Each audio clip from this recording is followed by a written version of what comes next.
ഇടതുമുന്നണി സ്ഥാനാർത്ഥിയെ പ്രഖ്യാപിച്ചതോടെ അഴീക്കോട് പ്രചാരണ ചൂടിലേക്ക്. ദിവസങ്ങൾക്ക് മുൻപേ പ്രചാരണം തുടങ്ങിയ UDF സ്ഥാനാർത്ഥി KM ഷാജി മണ്ഡലത്തിൽ ആദ്യഘട്ട പര്യടനം പൂർത്തിയാക്കി. LDF സ്ഥാനാർത്ഥി MV നികേഷ് കുമാർ ഇന്ന് മണ്ഡലത്തിൽ പര്യടനം തുടങ്ങും. ലീഗിലെ യുവനേതാവ് KM ഷാജിക്കെതിരെ പ്രമുഖ മാധ്യമപ്രവർത്തകനും MV രാഘവന്റെ മകനുമായ MV നികേഷ് കുമാർ സ്ഥാനാർത്ഥിയായി എത്തിയതോടെ സംസ്ഥാനത്തെ ഗ്ലാമർ പോരാട്ടം നടക്കുന്ന മണ്ഡലമായി അഴീക്കോട് മാറിയിരിക്കുന്നു.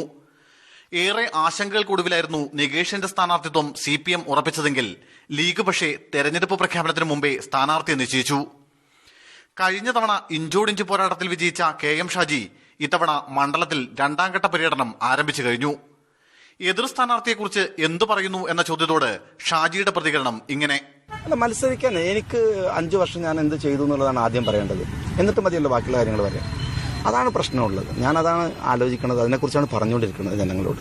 ഞാൻ ഓൾറെഡി ഗ്ലാമറാണ്, അതുകൊണ്ട് ആ പ്രോബ്ലം എനിക്കില്ല. അങ്ങനെ അതുകൊണ്ട് പ്രശ്നമില്ല. ഇടതു സ്ഥാനാർത്ഥി MV നികേഷ് കുമാർ ഇന്ന് മണ്ഡലത്തിൽ പ്രചരണം തുടങ്ങും. രാവിലെ വടകരയിൽ P ജയരാജനെ സന്ദർശിച്ചതിന് ശേഷമാകും നികേഷ് കണ്ണൂരിലെത്തുക.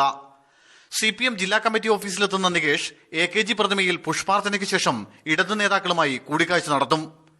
തുടർന്നാവും മണ്ഡലത്തിൽ പര്യടനത്തിന് തുടക്കമിടുക. മീഡിയ 1 കണ്ണൂർ.